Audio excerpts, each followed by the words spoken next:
welcome once again to Prices at the Pumps. I'm Scott Squires, pleased to be joined by energy expert Dan McTeague. Dan, it's Wednesday again, so let's get right after it.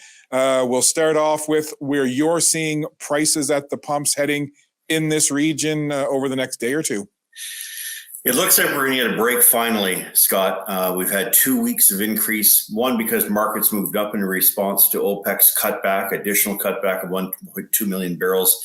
But we've also seen nervousness, extreme nervousness by markets, still concerned that every time there's a threat of an interest rate increase in the United States, that somehow this is going to bring the economy to a crashing halt and demand to a standstill. That's not true. It never will be true. It certainly wasn't true in the past, and it's not likely to bear out. But it does mean in short term, nervousness by energy traders, and they're really not physical energy traders. These are the people that play algorithms and have little programs in their computers. And, when they see a headline, they get all nervous. That's not the real market. And so for that reason, you and I are going to have a small benefit, at least us in Atlantic Canada. We'll see about a 2 cent a liter decrease for gasoline, a 3 cent decrease for diesel. And if you happen to be using furnace, stove, heating oil, look for about a decrease of some 6 cents a liter. So a little bit of a reprieve. Thankfully, nervousness by markets means slight benefits for consumers. And Dan, you mentioned, interest rates and other things that can have an effect on the energy markets. You and I were talking, it was either last week or the week before, about potentially where the rate of inflation was going to go. And you kind of laid out your reasoning why you felt that the next time inflationary numbers were released, we would see a drop. And just the other day, the inflation rate in Canada was shown to be slowing somewhat to around 4.5, 4.6%. And I know that you have some thoughts on why that is and where it may be headed even next month into May. Scott, I'm glad I was able to talk here on Saltwire Network about predictions, not just for energy, but also for inflation. There is a correlation between gas, diesel, energy prices, and inflation and the cost of living, a massive one, much bigger than I think any economist wants to consider. Perhaps I should spend a bit more time, digging a little deeper on that, because every time prices go up for energy, they tend to have a rippling effect right across the economy. The same is true of the information on inflation. I figured we'd be down about 1%. We were down 0.9, not bad.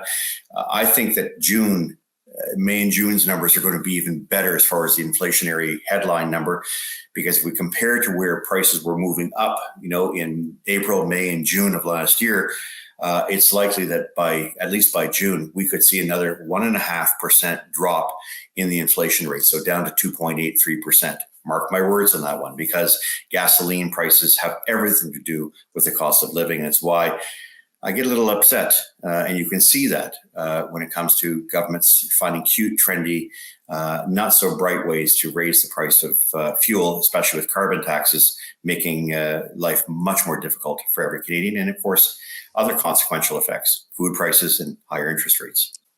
Dan, something else that we talk about, and you specifically mentioned, is the effect that the Canadian dollar versus the US dollar can have on Canadian consumers. And we were just checking earlier before we came on to record this. Looks like at least this morning, the Canadian dollar taking a bit of a dip. What kind of effect does the value of the Canadian dollar versus the US dollar have on energy prices and the Canadian consumer in general? Yeah, and energy prices, they're actually linked to joined at the hip, as they say. Whatever the value of the Canadian dollar is, so if it happens to be 134, 135 pennies to buy US dollar, it means the price of gasoline, all of our commodities are priced in US terms. They're traded on the US market. In the case of gasoline, that's an additional 25, 26 cents a liter plus HST. So 15%, it's almost 30 cents a liter.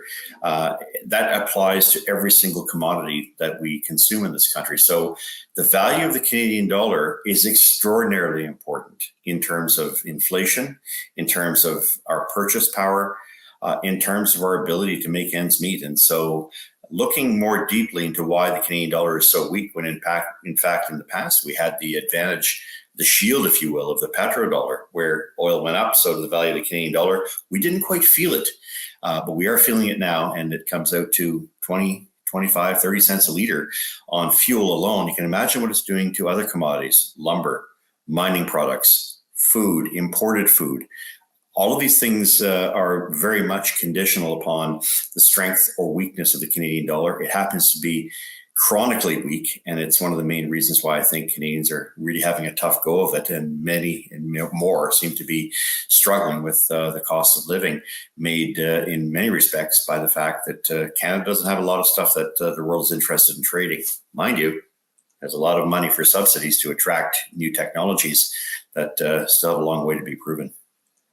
This next question, I know, certainly doesn't have an easy and a simple answer.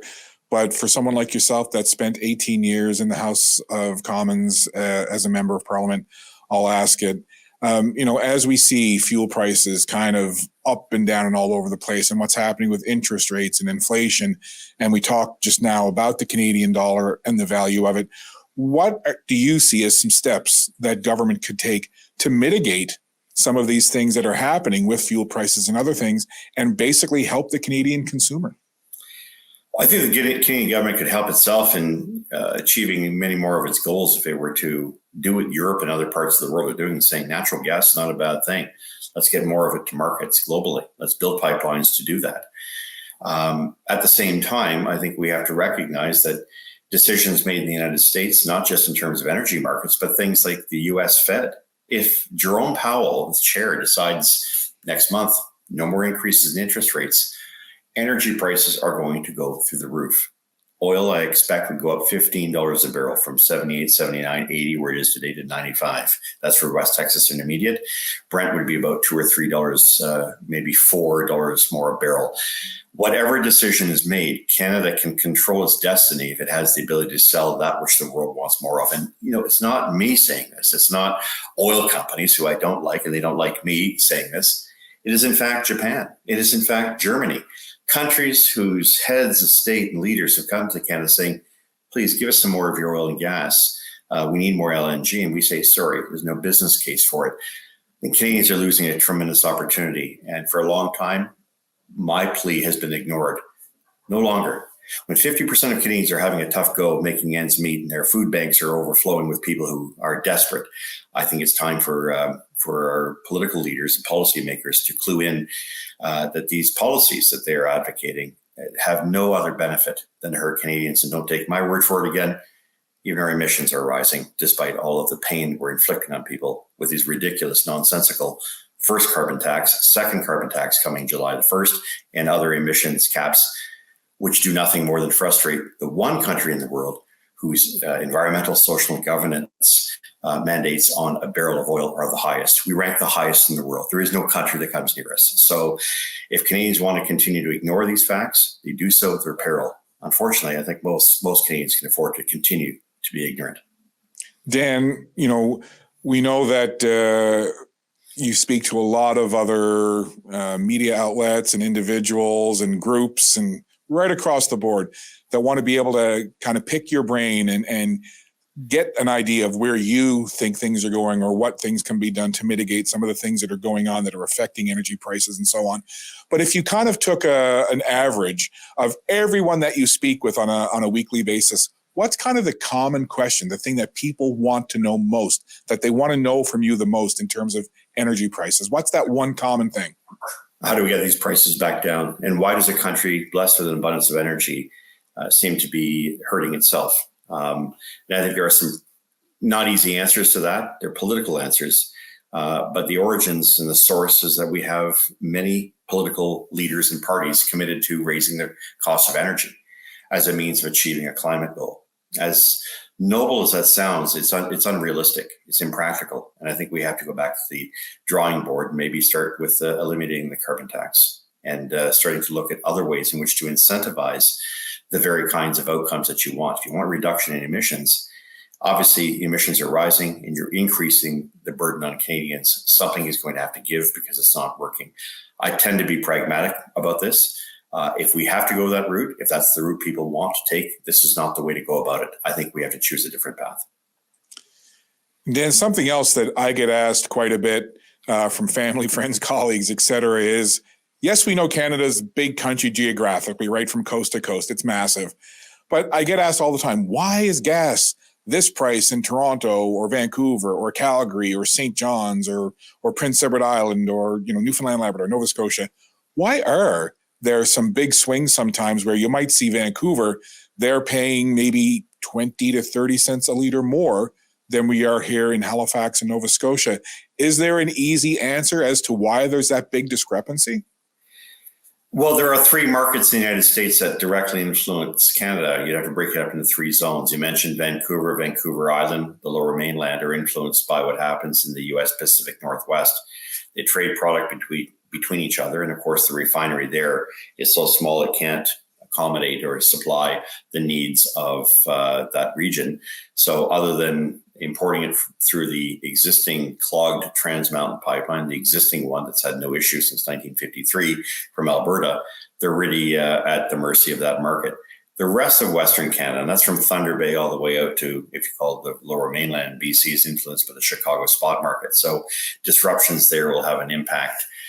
And for good reason. You don't want Americans coming north buying our cheap gasoline and leaving us with none, because we have open trade agreements between the two countries. For Atlantic Canada, Quebec, and Ontario, we follow the NYMEX, the New York Mercantile Exchange. You'll see me refer to that on Twitter and things. The NYMEX is really the benchmark, the Bible for gas pricing all along the U.S. Eastern Seaboard, PADD 1, and Eastern Canada. And by the way, it's no small market. Collectively, if look at the U.S. Northeast and Canada, it is the largest consumer market for energy in the world. It's not somewhere in China. It's not California. It isn't, France or Germany or Britain. It's in fact the U.S. Northeast and Canada. And so that market really matters. And that's where the price discovery takes place. The only impact we have is being able to supply into that market, being able to supply enough for ourselves, and of course, a stronger Canadian dollar currency, which you and I just talked about. What are some things that you're looking for in the next week or so to keep an eye on in terms of how they may affect the energy markets? Yeah, well, look, by the way, tax differences between the provinces mean a lot. 5% GST in the West, 15% where you are, 13%. But what I'm looking for, I am waiting for only two matters. Right now, we have markets in panic mode. It's going to take a decision, a declaration at some point down the road by the U.S. Fed Chair, Jerome Powell. The moment he makes the declaration that there are no more interest rate increases, look for oil to skyrocket. Second, if there is no change and Powell continues this monetary hit on inflation in the United States, really suppressing the price of oil, or you have the Biden administration not wanting to refill the Strategic Petroleum Reserve and using it as a price control mechanism, I would expect OPEC not to just say we're dropping 2 million barrels in production a day, or what they did 2 weeks ago, which drove prices up 1.2 million. I think they'll add another 1.5 million if nothing happens by mid-June, at which point markets, traders, energy traders, those making the bets are going to have to really smarten up quickly, because the shortfall will be substantial.